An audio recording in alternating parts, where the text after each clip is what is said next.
Dear colleagues, in an increasingly complex geopolitical context, the European and African continents share mutual challenges and concerns. As a like-minded partner and a key strategic ally on the African continent, it is my pleasure to welcome President William Ruto of the Republic of Kenya to the European Parliament. President Ruto, this House has closely followed your commitment towards our shared values and democratic principles. Your active engagement in strengthening multilateral institutions, your pivotal role in upholding the rules-based international order in times of war, contributing to international burden sharing, whether by hosting refugees or by backing peace-building and police missions across the world. We have also seen Kenya's influential role in amplifying Africa's concerns on climate change. The summit, organized recently in Nairobi, the first Africa Climate Summit, underlined our shared vision on international climate diplomacy and decarbonization. The European Union is committed to the transition towards renewable energy sources, and I am convinced that we will share the needed leadership when implementing the global gateway projects on green hydrogen. Kenyans can be proud of their democracy, of their vibrant civil society, of their pluralistic and free media. And because you are here amongst allies and friends, allow me a moment to emphasize the crucial link between democracy and human rights in building inclusive societies. This means embracing diversity, including on sexual orientation, protecting minorities, and addressing inequalities. One last word on trade. Let me commend you on the conclusion of the negotiations to establish an EU-Kenya economic partnership agreement, which is due to be signed next month. This House stands ready to play a positive and constructive continued role in strengthening our cooperation. Dear President Ruto, the floor is yours.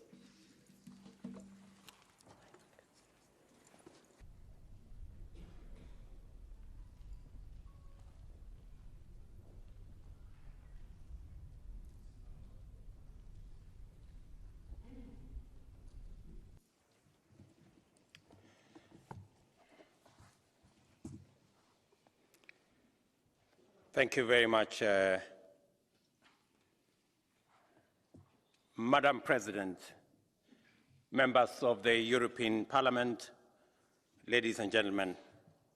I am truly honored to stand before you today in this esteemed chamber. Your invitation to address this assembly, symbolizing the unity and diversity of Europe, is a privilege I hold in high regard. I extend my heartfelt thanks to all of you, the distinguished representatives of 450 million citizens across 27 member states. Madam President, I am particularly grateful for your gracious welcome, which reflects the spirit of solidarity and cooperation that this assembly embodies.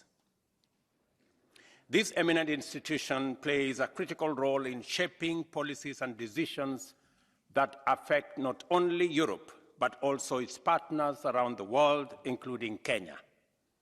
Let me express my sincere gratitude for your support in the imminent conclusion of the Economic Partnership Agreement between the European Union and Kenya. This is a major leap forward in our trade and economic relationship. The EU remains one of our most important trading allies, accounting for more than a fifth of Kenya's global exports. I must emphasize the impact of this agreement extends far beyond trade statistics. It opens a world of opportunities, facilitating not only the exchange of goods, but also ideas and innovations. It is a bridge between people and cultures and continents. These are difficult times, no doubt. We find ourselves amidst a formidable storm of challenges, each not only complex in its own way, but also deeply interconnected. New and renewed international conflict and wars, as witnessed most recently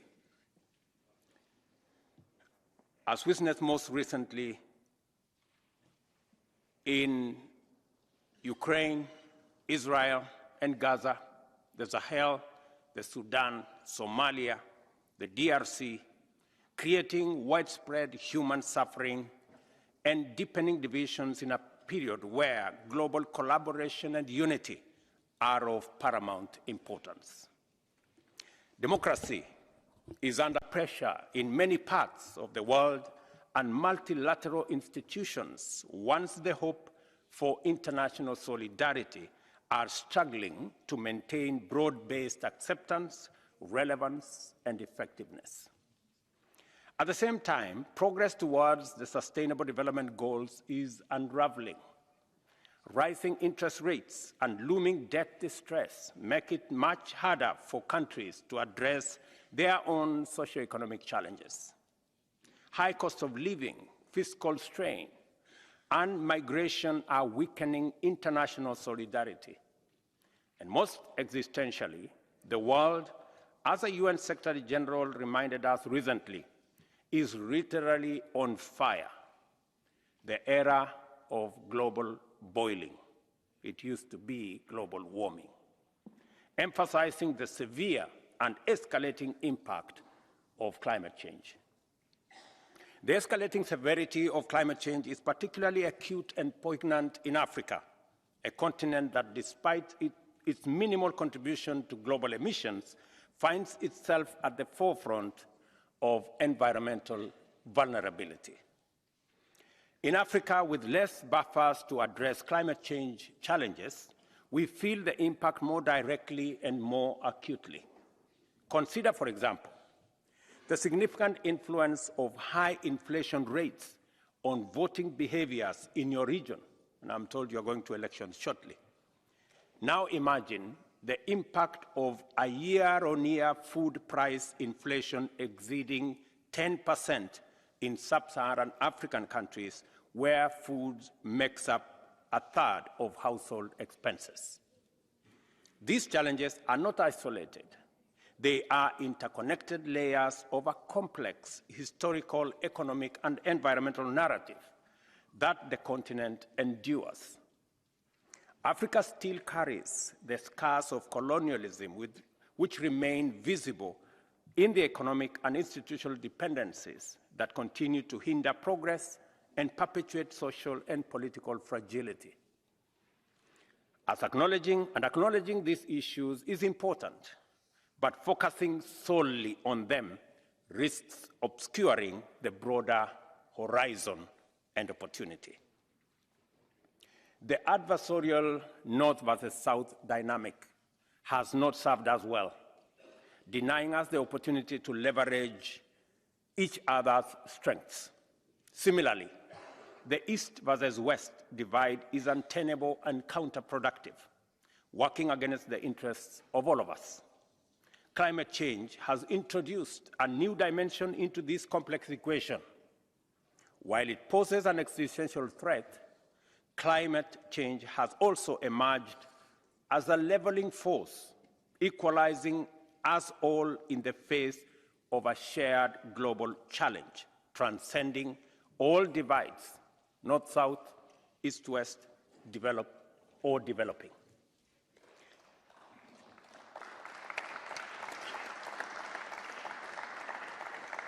Collectively, therefore, we have the means to make progress. Advanced technology, robust financial systems, and dynamic markets, alongside pioneering advantages in various sectors, are key assets of the global North. Historically, the global South has played a vital role in supporting North's industrialization by providing raw materials and markets. Now, as we navigate a new era of global interdependence, this needs to evolve into a reciprocal relationship, a shift towards a more balanced and equitable global partnership with the deliberate transfer of technologies and intentional flow of capital to the Global South. And to this also means a seat at the table to look for solutions that work for all of us in a spirit of cooperation and mutual understanding. Thus, it is essential to reassess long-standing assumptions that sometimes are not true, rethink perceived barriers, and question default decisions. We need to be bold and strategic, and also take the decisive step towards structural shift required to fulfill the 2030 Agenda for Sustainable Development and keep global warming at 1.5 degrees centigrade. This was precisely the premise of the inaugural Africa Climate Summit that I hosted in Nairobi in September.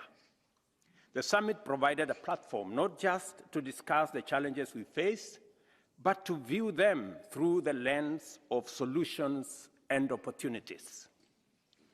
Therefore, I'm hopeful because there exists a real opportunity, an opportunity to reach sustainable, equitable prosperity for all of humanity, an opportunity for the European Union to accelerate its race to net zero, decarbonize its industry, and build the economy of the future, and an opportunity for Africa to provide security and stability for all Africans while taking its rightful place in the 21st century economy.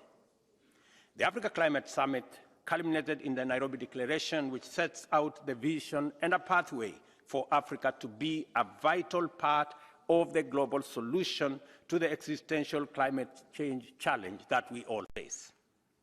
The declaration captures the consensus of the African government leaders for climate-positive growth. We have the world's biggest untapped renewable energy potential, the youngest and fastest growing workforce and human capital, and relevant natural resources and assets. 60%, for example, of the world's best solar potential is in Africa, as well as 60% of the remaining unused arable land in the world. These assets create an inherent ability for Africa to produce green from the start, cost-competitive products and services, and to provide some of the highest quality carbon removal services anywhere in the world. When it comes to green economy, our reality is marked differently from that of Europe. Over 600 million Africans are deprived of access to energy, a fundamental prerequisite for dignified living and the provision of basic yet vital services like health and education. Adding to this is the fact that almost 1 billion Africans lack access to clean cooking. While the global narrative often emphasizes energy transition, for most of Africa, it is about energy growth, energy expansion, and energy access. It follows that how Africa takes on this challenge will matter a great deal both regionally and globally. It will matter whether Africa can transform into a green powerhouse that helps the world decarbonize. Equally important is the focus on providing education and opportunities for youth of Africa. By investing in education and skills development, in our young population, Africa can create a vibrant, self-sustaining economy that offers its youth compelling reasons to build their future at home in Africa. This approach, underpinned by structured migration, can alleviate the pressure on regions like Europe, which increasingly rely on economic migrants to maintain their standards of living. Adopting this agenda is not just a choice, but a necessity. The alternative, which neglects Africa's development and industrialization and fails to invest in the young generation, is not, members, a viable option. Allow me to illustrate with a few tangible examples of how our strategies and interests converge. In Kenya, for example, we already have a 92% green grid. Our challenge is not how to get that to 100%, because we will. Rather, our challenge is how to grow it from its current size of just 3 gigawatts, which is, I'm told, less than 25% of the Paris metropolitan area for a country with 5 times as many people. We want to grow our grid to 100 gigawatts by 2050 so that it can power green industrialization and create prosperity through green growth. In June this year, this very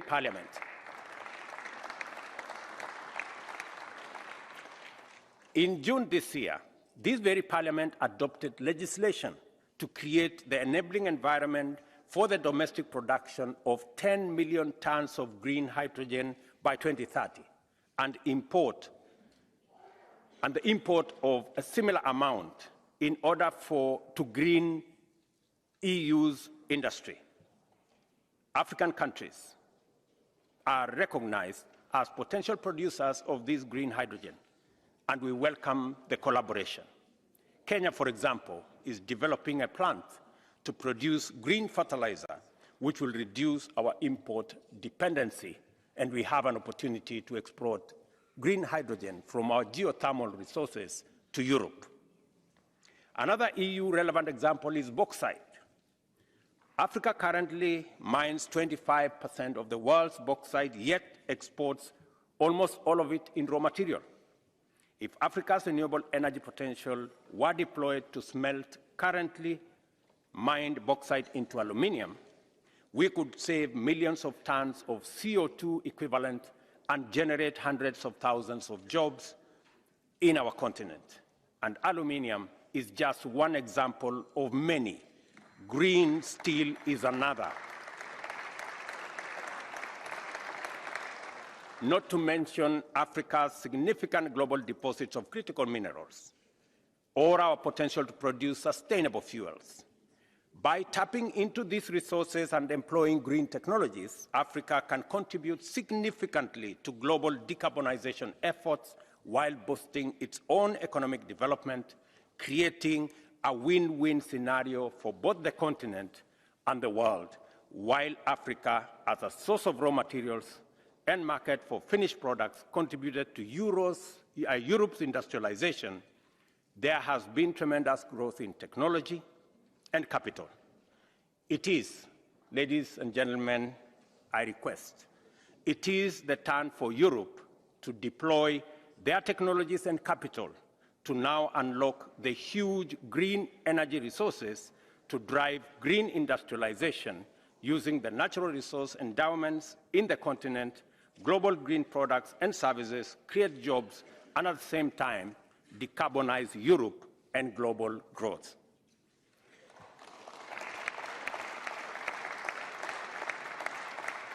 Indeed, I could devote much more time to unfolding the vast richness of our continent. Yet, the path to realizing Africa's full potential is paved with significant challenges. Let's consider some sobering facts. In the last 2 decades, global investments in renewable energy soared to an impressive $3 trillion US. But only a fraction of this, $60 billion US, or just 2%, found its way to Africa, despite our enormous potential and urgent energy needs. A critical obstacle in this journey is the prohibitive high cost of capital. Private investors are demanding high premiums, in great part on perceived risks. Consequently, we are burdened with borrowing costs at least 5 times higher than those of advanced economies, creating a vicious cycle of debt. This disparity not only hinders our progress, but also makes any meaningful development financing unattainable. This situation is indefensible, both morally and economically, and changing it is possible. Changing it is possible, but it requires our collective will and resourcefulness. Above all, it requires new forms of cooperation that are based on mutually beneficial strategies. Europe has been an ally and a partner to Africa for many years, encompassing a broad spectrum of initiatives that are very important for our continent, from economic cooperation that fosters trade and investment, to the vital steps taken in energy and climate change through initiatives like the Africa-EU Energy Partnership, and we are making very steady progress in that direction. Our collective efforts in peace and security, notably supported by the African Peace Facility, have been influential in promoting stability across the continent. In education and research, programs like Erasmus+ have opened new horizons for our youth, while joint efforts in health have underscored the importance of robust health systems. We are working together on migration management, focusing on issues such as combating human trafficking and addressing the root cause of irregular migration. And initiatives such as the Global Gateway have the possibility to open new avenues for cooperation. But we can, and we must do more. Above all, we must remain alert to the risk of conflict, as tensions and disagreements can escalate rapidly with far-reaching and costly consequences. The conflict in the heart of Europe, something unimaginable in the 21st century, underscores this reality. In the face of such challenges, the role of Kenya as a stable democracy and an anchor state for peace and security in the region becomes increasingly significant. As the Africa Union mission in Somalia is concluding, Kenya as a frontline state will continue our support and collaboration with the government in Somalia to fight against terrorism. This ongoing commitment is crucial for maintaining regional stability, and we count on the EU bilateral support for our efforts in this regard. In another part of the world, the situation in Haiti highlights the global nature of security challenges. Grounded in United Nations resolutions, multinational security support mission will need some 5,000 men and women to address the challenge posed by armed gangs, estimated to be around 9,000.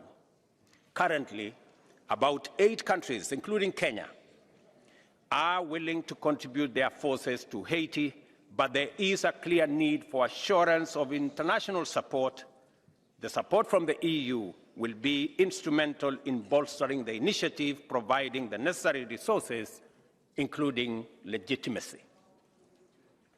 Madam President, members of this great august House, fostering long-term peace and stability goes hand in hand with building sustainable economic foundations.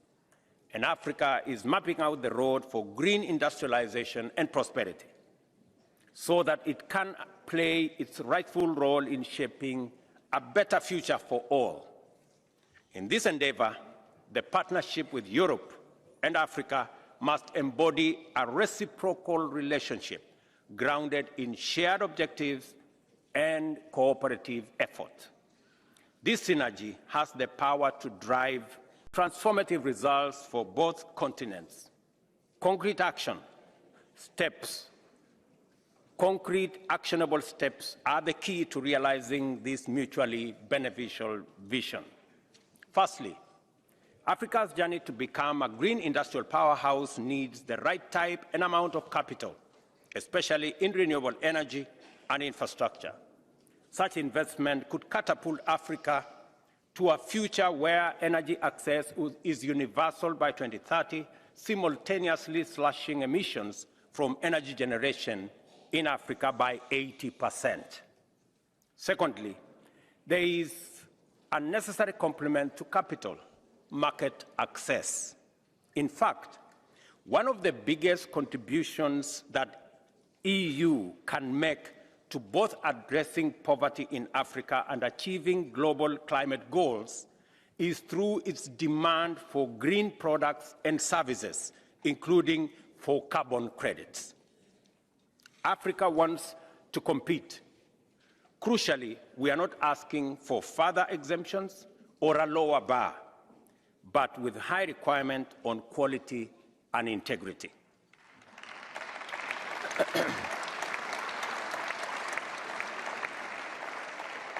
Thirdly, the EU has a golden opportunity to leverage high-quality African carbon credits that conserve and expand natural carbon sinks, reduce emissions, and remove atmospheric carbon.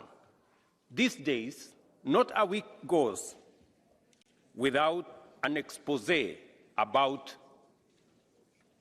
bad carbon credits. And while issues exist in the market, it is important to not lose sight of one of the core drivers. The current price of 50 cents to a few dollars per ton in the voluntary market is simply impossible to generate quality credits. In the Nairobi Declaration, we committed to leaning forward in increasing the bar on quality and integrity on carbon and other relevant effects of this project. It will be that much easier to do so with the prospect of market access. In Kenya, the draft carbon markets regulation is in the final stage of finalization. And we believe that using this carbon credit instrument, we can create resources to not only expand our growth, but also decarbonize global growth. Fourthly, aligning European concessional and multilateral capital with Africa's climate agenda is also an economic idea. It is about phasing down climate incompatible funding to shift them towards climate action, unlock much more concessional finance, and lower risks. Here I invite the European Investment Bank to play a bigger role in Kenya and on the continent with its expertise and resources. And finally, African economies are constrained by lack of appropriate and sufficient finance and investment. As African countries, we pay 5 times as much for our debt as would pay if the multilateral development banks were appropriately capitalized. Those seeking investment for private projects face high costs of capital and unhelpful short tenures driven by both real and perceived risk factors. We face a chokehold on a vicious cycle.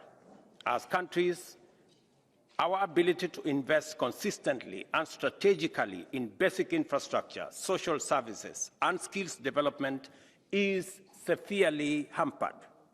And lack of that investment contributes to the high-risk premiums and makes it harder for private projects to become viable and attractive.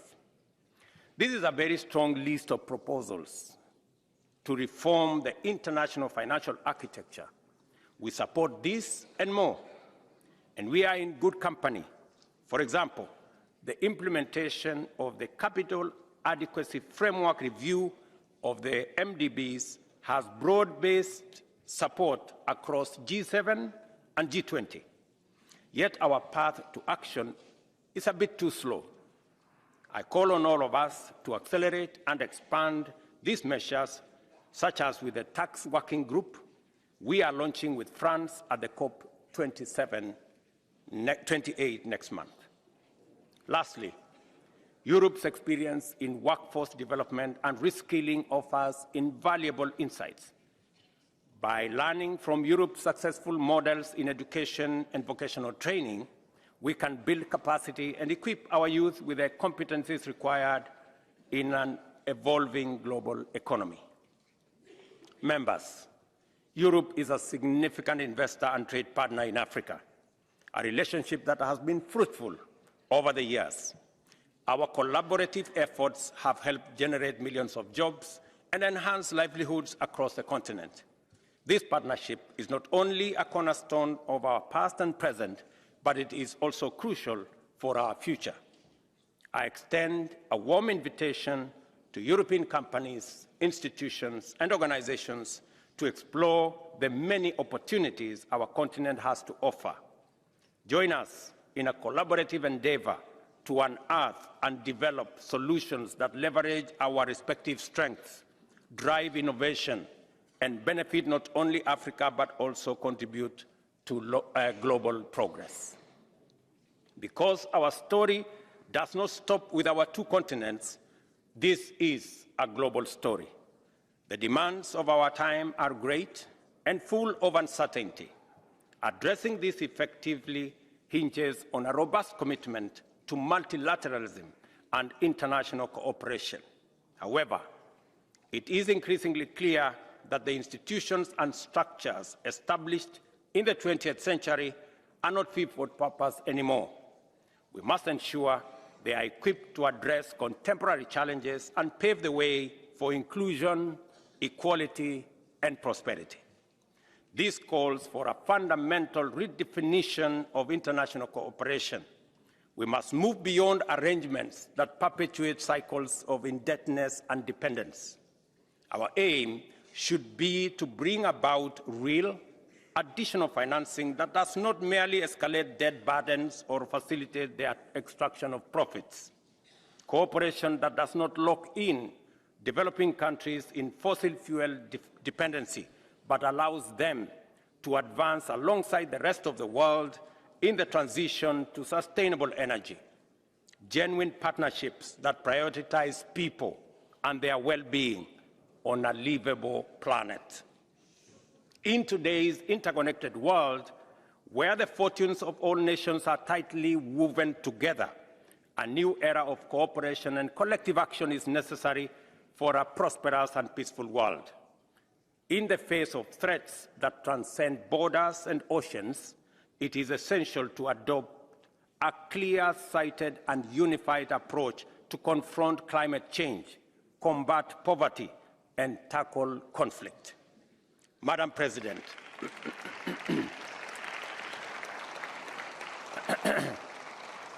Madam President, honorable members, the annals of history are replete with instances where collective action has achieved what no single nation could accomplish alone. We are acutely aware that our decisions and actions will significantly shape the 21st century. Years from now, future generations will reflect on this era, scrutinizing the choices we make in this moment. Let it be said that we were visionary, not just preoccupied with the present, but deeply invested in the future. Let our legacy be one of foresight, collaboration, and solidarity. Let us be guided by a deep commitment to ensuring a prosperous, equitable, and sustainable world for those who will follow our footsteps. I thank you.